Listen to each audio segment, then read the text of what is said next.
Good morning. ఫలానా party నాయకులతో photo దిగాడు కాబట్టి ఆ పార్టీకి చెందినవాడు అని అనుకోవడానికి వీల్లేదని ఈ మధ్య జరిగిన పరిణామాలను బట్టి అర్థం చేసుకోవాలి. ఎలాగో చెప్తాను.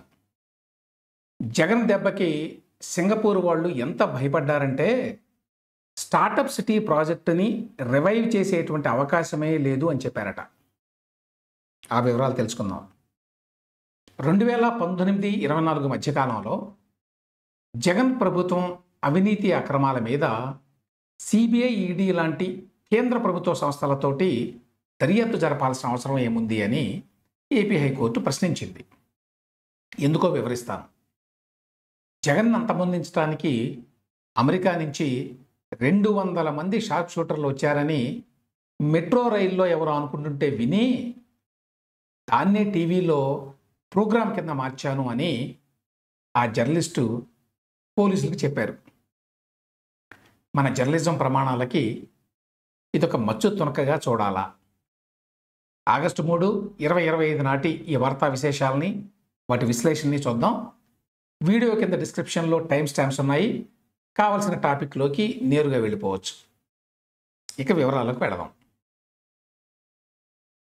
అపరిచితులతోటి ఫోటోలు దిగేటప్పుడు మంత్రులు అప్రమత్తంగా ఉండాలి అని చంద్రబాబు నాయుడు గారు నిన్న జరిగినటువంటి మంత్రివర్గ సమావేశంలో సలహా ఇచ్చారట మంత్రులందరికీ.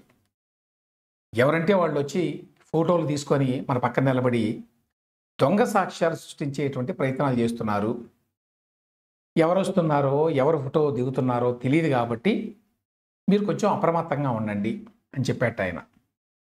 ఏంటి దీని నేపథ్యం ఏంటంటే ఈ లిక్కర్ కేసులో చెవిరెడ్డి భాస్కర్ రెడ్డి అనే ఆయన అక్యూజ్డ్, ఆయనతో పాటు ఆయన సహచరుడు వెంకటేష్ నాయుడు అనే అతను కూడా అక్యూజ్డ్.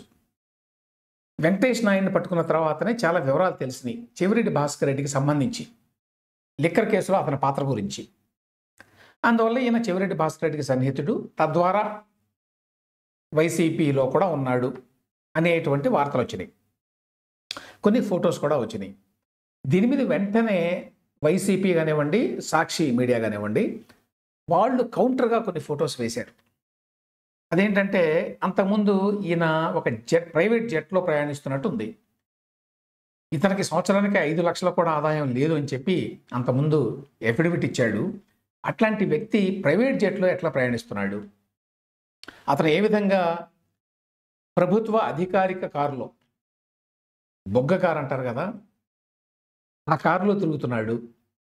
ఇదంతా ఏమిటంటే వైసీపీలో ఈ లిక్కర్ దందాలో ఇతనికి ముఖ్యమైన పాత్ర ఉంది కాబట్టి ఈ రకంగా ఎంజాయ్ చేశాడు లైఫ్, అంత లగ్జూరియస్గా లైఫ్ లీడ్ చేశాడు అని విమర్శలు. దీనికి తోడు సరే చెవిరెడ్డి భాస్కర్ రెడ్డి గారితో ఎట్లాగో ఫొటోస్ ఉన్నాయి, దాంతోపాటుగా జగన్మోహన్ రెడ్డి గారితో ఇతరులతోటి కూడా ఉన్నాయి. దీనికి కౌంటర్గా సాక్షి వాళ్ళు ఏం చేశారంటే ఈయన తెలుగుదేశం పార్టీ వాళ్ళతో ఉన్న ఫొటోస్ కూడా వేశారు. చాలామందితో ఉన్నాడు ఆయన, తెలుగుదేశం పార్టీ నాయకులతో కూడా ఆ ఫొటోస్ కూడా వచ్చినాయి. దాంతోపాటు వాళ్ళు ఇంకొక మాట ఏమన్నారంటే ఏదైతే ప్రైవేట్ జెట్లో వెళ్ళాడని చెప్పి ఆరోపణలు వచ్చినాయో ఆ ప్రైవేట్ జెట్ సీఎం రమేష్ది. ఆయన బీజేపీ ఎంపీ, కానీ తెలుగుదేశం పార్టీకి చాలా సన్నిహితుడు, అందువల్ల తెలుగుదేశమే అనుకోవచ్చు అనేది సాక్షి వాళ్ళ లెక్క. సో ఈయన సీఎం రమేష్ జెట్లో వెళ్తున్నాడు కాబట్టి మాకు కాదు వాళ్ళకే సన్నిహితుడు. ఇక్కడ కీలకమైన పాయింట్ ఏమిటంటే సీఎం రమేష్ గారికి ఒక ఏవియేషన్ కంపెనీ ఉంది, దాని కింద ఈ జెట్ని అద్దెకిస్తారు. ఇది అందరూ తీసుకుంటారు అద్దెకి. చాలామంది రాజకీయ నాయకులు ఇందులో తిరగడం చూశాను నేను. 17 లక్షల రూపాయలకి అద్దెకి తీసుకున్నారు ఆ రోజున. హైదరాబాద్ టు కోయంబత్తూరు ఉంది. ఎవరెవరు వెళ్ళారు ఏమిటి అనే వివరాలు లేవు, కానీ పక్కన తమన్నాతోటి, యాక్ట్రెస్ తమన్నాతోటి ఒక ఫోటో తీసుకున్నాడు, అది బయటకు వచ్చింది అనుకోండి. ఇక్కడ పాయింట్ ఏమిటంటే సీఎం రమేష్ అందులో కూర్చొని వెళ్ళాలా, పోనీ అట్లా వెళ్ళాడు అని ఇంతవరకు అయితే ప్రూవ్ కాల. So it is most likely అతని కంపెనీ నుంచి ఎవరు అద్దెకి తీసుకుని వెళ్ళి ఉండొచ్చు. అందరికీ అద్దెకిస్తాడు ఆయన. ఇందులో పార్టీలు ఉండవు కదా వ్యాపారం చేసేటప్పుడు. అందువల్ల టీడీపీ వాళ్ళు, వైసీపీ వాళ్ళు, రకరకాల బిజినెస్ పీపుల్ అందరూ ఆ జెట్ని అద్దెకి తీసుకోవడం చాలాసార్లు గతంలో జరిగింది కూడా. ఇవన్నీ పక్కన పెడితే ఒకవేళ వెంకటేష్ నాయుడు కనుక టీడీపీకో బీజేపీకో సన్నిహితుడు కనుక అయితే అతని మీద విచారించండి, ఇంకా మంచిది అని చెప్పి అన్నారు వైసీపీ. వాళ్ళు అట్లా అనరు. ఇన్ఫ్యాక్ట్ అన్యాయంగా అరెస్ట్ చేశారు వెంకటేష్ నాయుడిని అని చెప్పి అంతకుముందు చాలా కథలు రాశారు.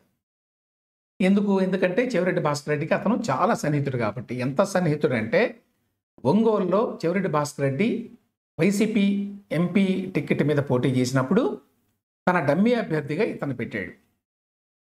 రెండవది, చెవిరెడ్డి భాస్కర్ రెడ్డిని అరెస్ట్ చేసినప్పుడు తన పక్కనే ఇతను ఉన్నాడు. ఎందుకున్నాడు? వీళ్ళిద్దరూ కలిసి బెంగళూరు నుంచి కొలంబో వెళ్ళడానికి టికెట్లు తీసుకొని ఎక్కబోతున్నారు విమానం. ఆ టైంలో వెళ్ళి సిఐడి వాళ్ళు, సిట్ వాళ్ళు అరెస్ట్ చేశారు. మీకేమీ సంబంధం లేకపోతే మీతో పాటు విమానంలో టికెట్ కొని కొలంబో ఎందుకు తీసుకెళ్తున్నారు? సో ఆబ్వియస్లీ అతను రకరకాల వాళ్ళతో ఫోటోలు తీసుకున్నప్పటికీ లిక్కర్ దందాలో ఉన్నాడు అనేది వాస్తవం. నంబర్ 1. నంబర్ 2, ఇప్పుడు చంద్రబాబు నాయుడు ఇదిగో ఈ హెచ్చరిక ఎందుకు చేశాడు అంటే నిజంగానే తెలుగుదేశం పార్టీ నాయకులతో చాలామందితో అతనికి ఫొటోస్ ఉన్నాయి. దాన్ని బట్టి అర్థం చేసుకోవాల్సిన విషయం ఏంటంటే ఇటువంటి దందాలు చేసేవాళ్ళంతా అన్ని రాజకీయ పార్టీల్లోని నాయకుల పక్కన నిలబడి ఫోటోలు తీసుకుంటారు, ఆ వీడియోలో ఉంటారు. వీళ్ళకి అందరూ సమానమే, వీళ్ళకి అందరూ కావాలి. రాజకీయ నాయకులు ఎట్లా ఉంటారు, రాజకీయ పార్టీలు ఎట్లా ఉంటాయి? ఎవరు వచ్చినా సరే పక్కన నిలబెట్టుకుని ఫోటో తీసుకుంటే వీడు మనవాడు అయిపోతాడేమో అనేటువంటి స్వార్థం. సో ఆ కారణం చేత ఫోటోలో పక్కన ఉన్నాడు కాబట్టి ఆ వ్యక్తికి సంబంధించిన వాడు లేక ఆ పార్టీకి సంబంధించిన వాడు అని అనుకునేటువంటి అవకాశం లేదు ఇవాళ. అదొకటి గ్రహించాలి మనం. రెండవది, ఎవరిని పడితే వాళ్ళని మీరు పక్కన పెట్టుకోకూడదు. ఒకవేళ పక్కన పెట్టుకుంటే దాని రిపర్కషన్స్ను కూడా, పరిణామాలను కూడా ఆ వ్యక్తులే భరించాలి, ఆ నాయకులే మోయాలి దాన్ని. బహుశా అందుకోసమే చంద్రబాబు నాయుడు గారు ఈ హెచ్చరిక చేశారు. ఇదే క్యాబినెట్ మీటింగ్లో మరొక విషయం కూడా ప్రస్తావనకు వచ్చింది. అదేమిటంటే సింగపూర్. ఈ మధ్య సింగపూర్ పర్యటనకు వెళ్ళారు చంద్రబాబు నాయుడు గారు, ఇతర మంత్రులు అందరూ. ప్రధానంగా వీళ్ళు చేసిన పని ఏమిటంటే 50% ఆఫ్ ద వర్క్ ఏమిటంటే అక్కడ గతంలో వాళ్ళకి మిగిలిన చేదు అనుభవాలకి సారీ చెప్పటం.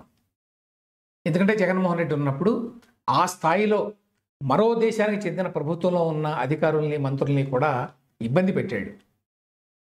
సింగపూర్ను కూడా ఇబ్బంది పెట్టగలడా జగన్మోహన్ రెడ్డి అంటే పరితెగించిన తర్వాత ఎవరు ఏమి చేయలేరు. ఎగ్జాంపుల్ ఏమిటంటే వీళ్ళు స్టార్టప్ సిటీకి సంబంధించి చంద్రబాబు నాయుడు ప్రభుత్వం ఒక ఒప్పందం చేసుకుంది. ఈయనకి ఇష్టం లేదు అమరావతి అంటే, అమరావతి డెవలప్ కావడం ఇష్టం లేదు. దాన్ని రద్దు చేయాలి అనుకున్నాడు. రద్దు చేయొచ్చు, కానీ పనిలో పనిగా బురద కూడా చల్లాలి. రద్దు చేయటమే కాదు, సరే చంద్రబాబు నాయుడు మీద, టీడీపీ మీద బురద చల్లచ్చు, అది ఇక్కడ కూడా కాబట్టి. కానీ అందులో భాగస్వాములు వాళ్ళు. జగన్మోహన్ రెడ్డి ప్రభుత్వంలోకి వచ్చిన తర్వాత చంద్రబాబు నాయుడు గారికి, టీడీపీకి ఏమి సంబంధం ఉండదు. దీంతో డీల్ చేయాల్సింది జగన్మోహన్ రెడ్డి గారు సింగపూర్ తోటి. అప్పుడు ఈయన వద్దు అనుకుంటే వాళ్ళకి చెప్పి, మేము వద్దు అనుకుంటున్నాము కాబట్టి మీరు విత్డ్రాగండి, ఉభయలం కూడా ఒక అంగీకారానికి వచ్చి విడిపోదాము అనంటే మర్యాదగా ఉండేది. అట్లా చేయలా. కావాలని ఏం చేశాడంటే వాళ్ళని బెదిరించటం, మీ మీద కూడా కేసులో పెడతాం, ఎక్కడ మంగళగిరిలో కేసులు పెడతారు. దానివల్ల సింగపూర్కి ఏమీ కాదు, కానీ ఇది అంతర్జాతీయ సమాజంలో చాలా అసహ్యంగా ఉంటుంది. ఏంటి గొడవ అంతా అని. ఇది చాలా చిన్నది వాళ్ళకి. అందువల్ల ఆ రోజున అనుభవం తర్వాత వాళ్ళు ఏపీ అంటే కొంత వైముఖ్యాన్ని ఏర్పరచుకున్నారు. ఏంటి రాజకీయాలు ఏంటి, వీళ్ళేంటి ఇట్లా ప్రవర్తిస్తారు అని. సో తర్వాత జగన్మోహన్ రెడ్డి ఈ హడావుడి అంతా చేసి చివరికి దాన్ని రద్దు చేశాడు. రద్దు చేసిన తర్వాత సింగపూర్ వాళ్ళు విత్డ్రా అయ్యి వెళ్ళిపోయారు అనుకోండి. అయితే ఇప్పుడు మళ్ళీ రండి, మీరు ఆ స్టార్టప్ సిటీకి మీరు చాలా గ్రౌండ్ వర్క్ చేశారు కదా. ఎంత గ్రౌండ్ వర్క్ చేశారంటే సింగపూర్ ఎంటర్ప్రైజెస్ అని ఉంది, వాళ్ళంతా ఇన్వాల్వ్ అయ్యారు ఇందులో. ఈ స్టార్టప్ సిటీని డెవలప్ చేయడం అంటే ఏంటి, హైటెక్ సిటీ లాగా డెవలప్ చేయడం. ఒక యాంకర్ కంపెనీ ఉండాలి, ఒక యాంకర్ ఉండాలి, దాని చుట్టూ ఒక ఈకో సిస్టమ్ డెవలప్ చేయాలి అనేది అప్పటి ఆలోచన హైదరాబాద్లో. అదేవిధంగా స్టార్టప్ సిటీ అనే దాన్ని కనుక ఈ సింగపూర్ వాళ్ళకి ఇస్తే, ఆ సింగ్ బ్రిడ్జ్ వాళ్ళకి ఇస్తే, వాళ్ళకు ఉన్న పలుకుబడితోటి, వాళ్ళకున్న క్రెడిబిలిటీ తోటి వాళ్ళు చాలామందిని పట్టుకొస్తారు. సింగపూర్లో చాలా కంపెనీలు ఉంటాయి. సింగపూర్ అనేది ఒక హబ్ మనకి సౌత్ ఈస్ట్ ఏషియాలో. సో అక్కడ ఉన్న కంపెనీలని ఇన్ఫ్లుయెన్స్ చేసి వాళ్ళని అమరావతికి తీసుకురావాలి అనేది ఆలోచన. అందుకు తగ్గట్టుగానే సింగపూర్ ఎంటర్ప్రైజెస్ వాళ్ళు చాలా కంపెనీలని, నంబర్ నాకు ఇప్పుడు గుర్తులేదు కరెక్ట్గా, చాలా కంపెనీలు ఒప్పించారు. దాదాపు 40,000 కోట్ల రూపాయల వర్త్ పెట్టుబడులు ఈ స్టార్టప్ సిటీలో పెట్టించడానికి వాళ్ళు ఇన్ఫ్లుయెన్స్ చేశారు. ఎందుకంటే సింగపూర్ ఎంటర్ప్రైజ్తో ఈ కంపెనీలన్నిటికీ సంబంధాలు ఉన్నాయి. ఆ గ్రౌండ్ వర్క్ జరిగింది. ఇంత గ్రౌండ్ వర్క్ అప్పట్లో చేశారు కదా, అప్పుడేదో అయిపోయింది 2018-24 మధ్యకాలంలో. ఇప్పుడు మళ్ళీ రండి అని అడిగితే చంద్రబాబు నాయుడు గారు మీకు ఒక నమస్కారం అని చెప్పారు సింగపూర్ వాళ్ళు. మిగతా ఏమైనా ఉంటే చూద్దాం, కానీ ఈ స్టార్టప్ సిటీ గొడవలోకి ఇంకా వెళ్ళం మేము. ఇంకా అయిపోయింది అది, ఆ చాప్టర్ క్లోజ్.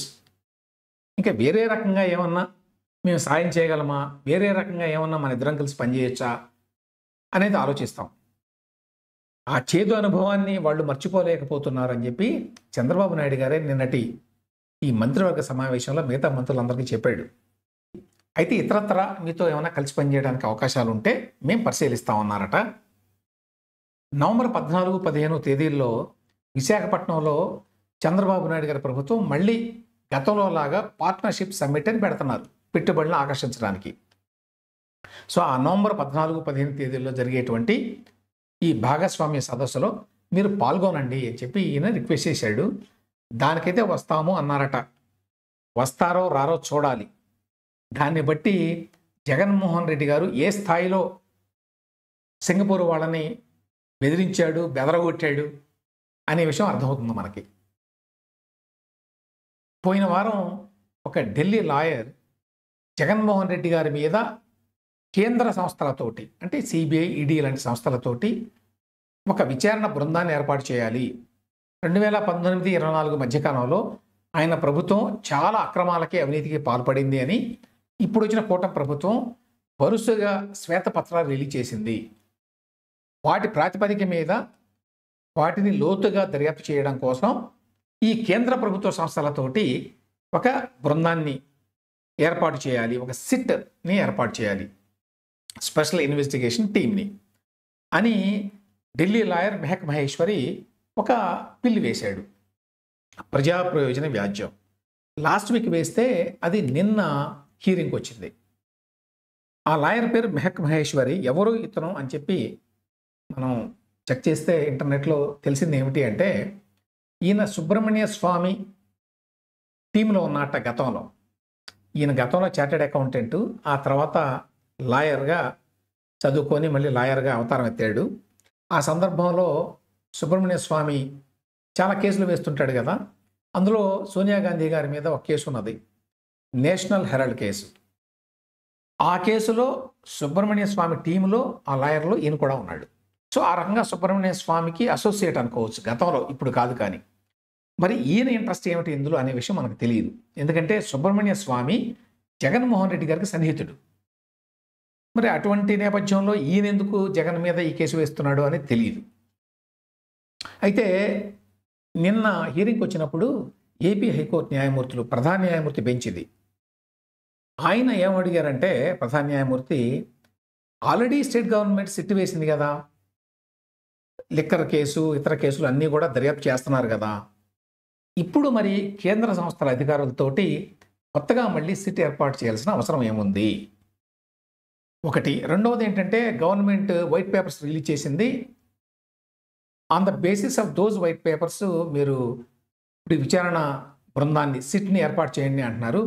అట్లా శ్వేతపత్రాల మీద మేము విచారణ ఆదేశించలేము అని అన్నారు. తర్వాత ఇందులో అసలు ఇది ప్రజా ప్రయోజన వ్యాజ్యం కిందకు వస్తుందా అనేటువంటి అనుమానాలు కూడా ఉన్నాయి అని అన్నారు. అయినా స్టేట్ గవర్నమెంట్ సిట్ వేసిన తర్వాత రకరకాల అంశాల మీద, అవినీతి ఆరోపణల మీద మళ్ళీ జోక్యం చేసుకోవాల్సిన అవసరం ఏంటి? మళ్ళీ కేంద్ర ప్రభుత్వం తరఫున ఎందుకు చేయాలి?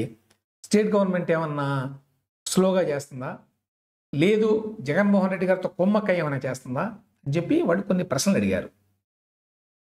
స్టేట్ గవర్నమెంట్ అయితే మా ప్రభుత్వం రకరకాల అంశాల మీద దర్యాప్తు చేస్తోంది, ఆ దర్యాప్తు బాగానే జరుగుతోంది అని చెప్తారు న్యాచురల్గా, అట్లానే చెప్పారు.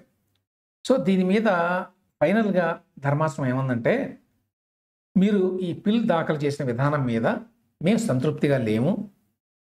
సో ఈ దశలో మేము రెస్పాండెంట్స్ అంటే ఎవరు? CBI, ED, central government agencies, అలాగే ఏపీ గవర్నమెంట్, బహుశా జగన్మోహన్ రెడ్డి గారు, వీళ్ళంతా రెస్పాండెంట్స్ కిందకు వస్తారు కదా.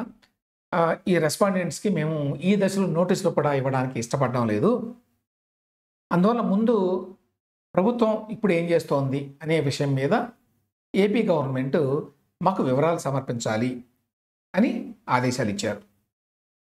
ఇచ్చి విచారణ వాయిదా వేశారు.